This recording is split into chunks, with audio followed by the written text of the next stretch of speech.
Hello, welcome to my channel, or welcome back if you've been here before. My name is Beth Ann. I'm going to put up the cover of the book I'm going to talk about in a second, and it's going to be here. But before I do, I just want to admire Pooh Bear over here. He is not looking forward to any of the holidays because we are going to sequentially abandon him for Thanksgiving and Christmas, but he doesn't know it yet. And then my little begonia here that's flowering. It's on a shelf up there and expanding. But anyway, the rest of this room is a disaster because my daughter and her friends play in it. But those are two high points. So anyway, the book I want to talk about, I'm going to put up the cover now, is Fate, Coincidence, and Other Curse Words by Kenneth Creech. And this was a book that I was sent by the publisher as an advanced reader copy in exchange for an honest review. So just keep that in mind. But try to be unbiased, and I love this book. So that's where we're at. Fate, Coincidence, and Other Curse Words was released at the end of September, I think September 27th, if I'm remembering correctly, from a small press called Balance of Seven Press that really specializes in bringing forward voices that are often overlooked by the mainstream publishing industry. And I really appreciate that about them. They want to keep the magic in publishing.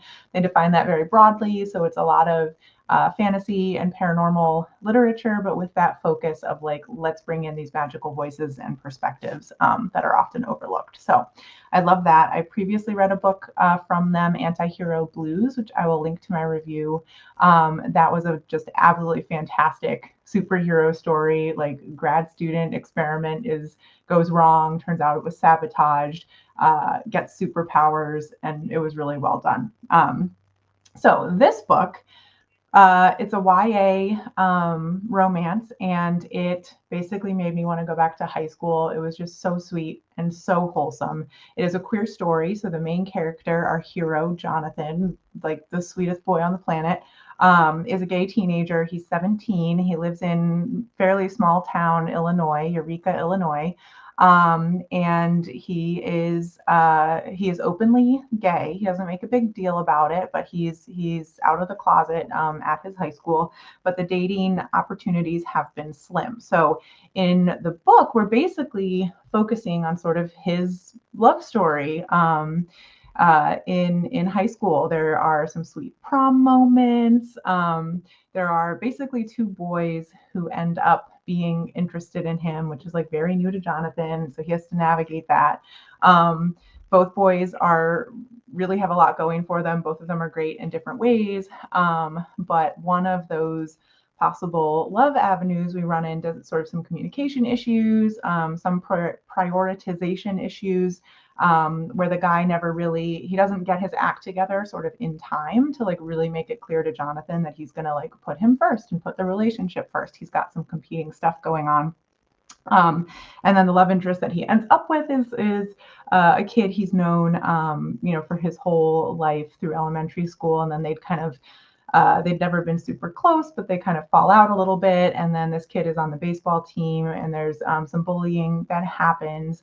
Nothing violent or extreme, but that is part of the story. And it all gets resolved nicely. So anyway, it was so wholesome. And one of the things that I loved about this book is that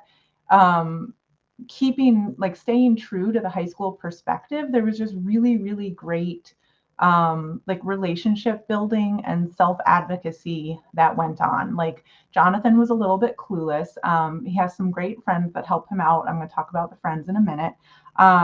But there's just a lot of like very strong friendships where those friends like really, really care about Jonathan, and they really talk with him about what's going on as much as he lets them in. And there's just a lot of encouragement for like, no, stand up for yourself. No, don't settle. Like, yes, there's this cute boy in a band who's interested in you, but he's not like putting you first when he has the opportunity to do so. So like, is that really how you want to be treated? And so there's just a lot of like very I don't want to say mature, like it's the way high schoolers should be thinking with their first loves, right? It's very healthy and very wholesome and very beautiful. So I just really loved it. Jonathan could be a bit annoying sometimes. He can get kind of hung up in his anxieties and want to sort of shut the world away, which is all very understandable. And it was just done so well. So I do need to talk about Jonathan's friends, though, because Jonathan has two friends, Destiny and Chance. And it turns out, so there's actually like sort of a gimmick in the story where Destiny and Chance are actually reborn Greek gods. They're the gods of fate and coincidence, which is what comes in the title.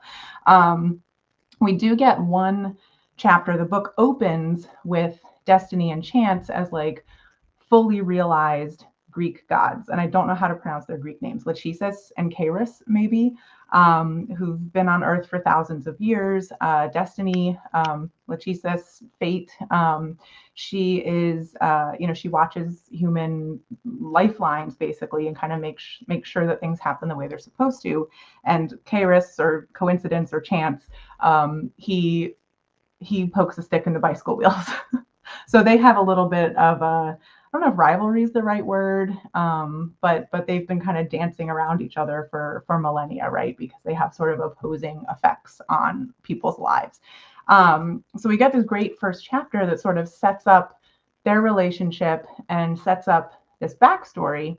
And then at the end of that first chapter, they are both sort of like surprisingly like yanked out of that like timeline and identities, and they are reborn. And so then we fast forward 17 years, and the rest of the book takes place centered on this kid, Jonathan.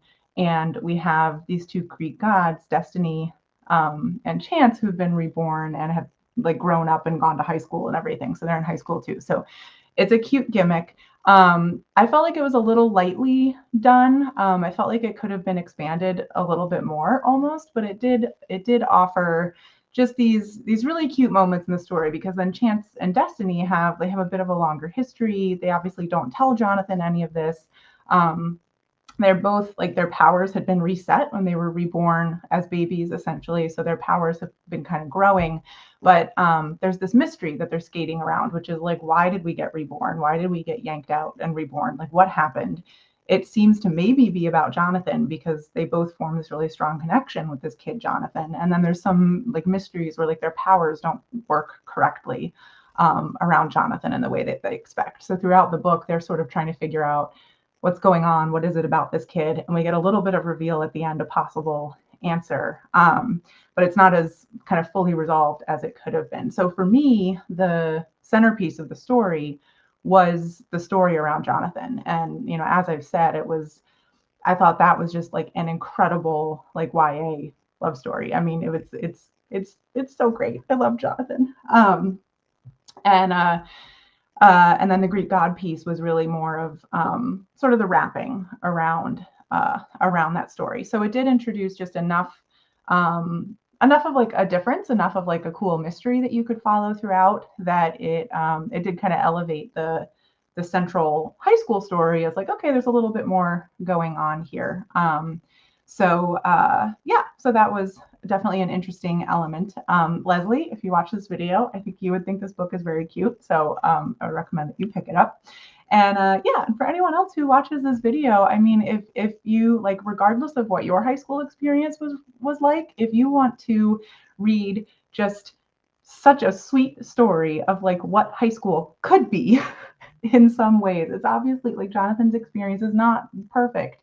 But in terms of having like supportive, amazing friends, and having a really sweet romance that culminates in some really beautiful, triumphant moments, then like this is the book. As I said, it made like, I didn't have a terrible time in high school, but like high school's not great for anybody, right? And as I said, reading this book was like, I was like, oh, I want to do that. I want that experience.